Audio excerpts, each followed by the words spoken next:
अस्सलामु अलैकुम वरहमतुल्लाहि वबरकातुहू। सजदा तिलावत कैसे करें, सजदा तिलावत करने का सुन्नत तरीका क्या है, नियत कैसे करेंगे, हाथ उठाएंगे या नहीं उठाएंगे, हाथ बांधेंगे या नहीं बांधेंगे, सजदे में कौन सी तस्बीह पढ़ेंगे, कौन सी दुआएं पढ़ी जाती हैं, सजदे के बाद उठ के बैठेंगे, तशहुद पढ़ेंगे, दुरूद शरीफ पढ़ेंगे, दुआ पढ़कर दाएं बाएं सलाम फेरेंगे या नहीं फेरेंगे, इस हवाले से शरई तौर पर हुक्म क्या है, मैं मुकम्मल प्रैक्टिकल तरीका मुकम्मल तफसील के साथ आज की इस वीडियो में आपके साथ जो है वो शेयर करने जा रहा हूँ।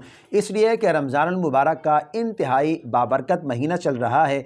यकीनी तौर पर आप भी कुरान मजीद की कसरत के साथ तिलावत कर रहे होंगे। हर बंदा, हर दूसरा मुसलमान इस मुबारक महीने में कुरान की तिलावत कसरत के साथ करता है, कुरान मजीद का ख़त्म करने की कोशिश करते हैं, कोई एक ख़त्म, कोई दो ख़त्म। आप भी कुरान की तिलावत में मसरूफ़ होंगे, तो सजदा तिलावत करने का तरीका आपको मालूम होना चाहिए, इसलिए कि जब भी आप आयत सजदा पढ़ें तो उस वक़्त फिर आप आसानी के साथ सजदा कर सकें। देखें, एक बात को सबसे पहले आप अपने जहन में बिठा लें, सजदा तिलावत किस पर वाजिब है। जिस शख्स ने आयत सजदा पढ़ी हो उस पर सजदा तिलावत वाजिब है, और जिसने सजदे वाली आयत को सुना हो उस पर भी सजदा तिलावत वाजिब है।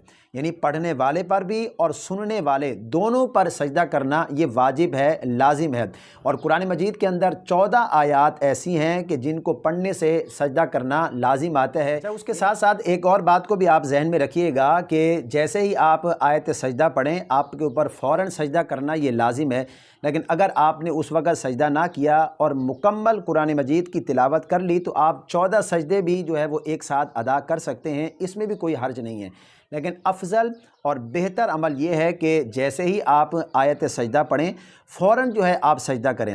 लेकिन अगर मुमकिन नहीं है उस वक़्त सजदा करना, मिसाल के तौर पर आप कुरान मजीद को जो है वो बग़ैर छुए, बग़ैर वज़ू के पढ़ रहे हैं, तो अगर आपने आयत सजदा पढ़ी तो उस वक़्त आपका वज़ू ही नहीं है, आप किस तरह सजदा करेंगे। या इसी तरह कोई जगह ऐसी है या वक्त बहुत जो है वो तंग है कि आप सजदा नहीं कर सकते, या इस तरह की कोई भी सूरत हाल है, तो आप बाद में भी सजदा कर सकते हैं, इसमें भी कोई हर्ज नहीं है।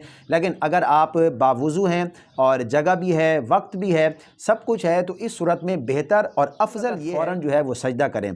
अगर आपने उस वक़्त ना किया तो आप बाद में भी कर सकते हैं, लेकिन करना ज़रूर है। अब सजदा तिलावत करने का तरीका क्या है, देखिए मैं मुख्तसर अर्ज़ कर देता हूँ। सबसे पहले आप नियत करेंगे। नियत दिल के पुख्ता इरादे का नाम है।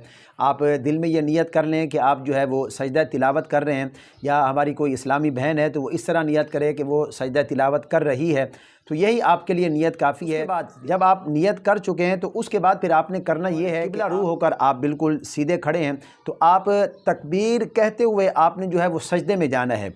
यानी ऐसा नहीं है कि आप जो है वो तकबीर पहले कहें और हाथ उठाएं, उसके बाद फिर जो है वो हाथ बांध दें, ऐसा बिल्कुल नहीं है। आप बिल्कुल सीधे खड़े हो जाएं, किबले की जानिब रुख कर लें, और आपने तकबीर कहते हुए सजदे में जाना है। हाथों को नहीं उठाना, इसमें हाथ नहीं उठाएंगे, हाथ बांधेंगे भी नहीं, बल्कि सीधे खड़े हो जाएंगे और तकबीर कहते हुए आपने सीधा जो है वो सजदे में चले जाना है। और सजदे में आप जो है वो 3 तस्बीह पढ़ेंगे, 3 मरतबा या 5 मरतबा या 7 मरतबा आप सजदे की तस्बीह पढ़ेंगे, सुबहान रब्बियल आला, ये तस्बीह पढ़ते हुए उसके बाद फिर आप तकबीर कहते हुए अल्लाहु अकबर, तकबीर कहते हुए आप बिल्कुल सीधा खड़े हो जाएंगे। बहुत सारे लोग ये समझते हैं कि शायद सजदा करने के बाद हम उठकर बैठेंगे, तशहुद पढ़ेंगे, दुरूद पढ़ेंगे, फिर दुआ पढ़कर दाएं बाएं सलाम फेरेंगे, कुछ भी नहीं है। आप बिल्कुल सीधे खड़े हैं, नियत करें, तकबीर कहते हुए आप सजदे में चले जाएं, और फिर जब सजदे की तस्बीह पढ़ लें तो उसके बाद जो है वो तकबीर कहते हुए आप बिल्कुल सीधे खड़े हो जाएं, आपका सजदा तिलावत अदा हो चुका है। अच्छा, इसमें यह है कि सजदे में सजदे की तस्बीह पढ़ने के बाद एक दुआ पढ़ी जाती है, वो आपको स्क्रीन पर नज़र आ रही है। ये दुआ जो है वो ये सुन्नत से साबित है कि नबी पाक सल्लल्लाहु अलैहि वसल्लम इस दुआ को सजदा तिलावत जब हुजूर फरमाते तो सजदे की हालत में ये दुआ हुजूर पढ़ा करते थे। ये जो आपको स्क्रीन पर नज़र आ रही है, आप इसको भी याद कर लें। और अगर आपको दुआ याद नहीं है तो इसमें भी कोई मसला नहीं है, आप सजदे की तस्बीह पढ़ें और उसके बाद तकबीर कहते हुए खड़े हो जाएं, आपका सजदा तिलावत अदा हो जाएगा। अब अगर किसी शख्स ने कुरान मजीद के 14 सजदे एक साथ करने हैं तो उसका क्या तरीका है। देखिए, उसका तरीका भी आसान है, तवज्जो के साथ समझिएगा। उसका बहुत ही आसान तरीका है। जैसे देखें, आपने पहला सजदा किया, सीधे खड़े हुए, नियत की, तकबीर कहते हुए आप सजदे में गए, एक सजदा आपने कर लिया, उसके बाद तकबीर कहते हुए अल्लाहु अकबर कहते हुए आप उठकर बैठ जाएंगे, खड़े नहीं होंगे, آپ اٹھ کر بیٹھ جائیں گے، پھر اسی طرح تکبیر کہتے ہوئے دوسرا سجدہ ادا کریں، سجدے کی تسبیح پڑھیں، پھر اٹھ کر بیٹھ جائیں، پھر اسی طرح تکبیر کہتے ہوئے جو ہے وہ تیسرا سجدہ ادا کریں۔ تو اس طرح کر کے آپ نے جو ہے وہ 14 سجدے مکمل کرنے ہیں۔ جب 14واں سجدہ آپ کریں گے آخری سجدہ، تو سجدہ کرنے کے بعد تکبیر کہتے ہوئے آپ کھڑے ہو جائیں گے۔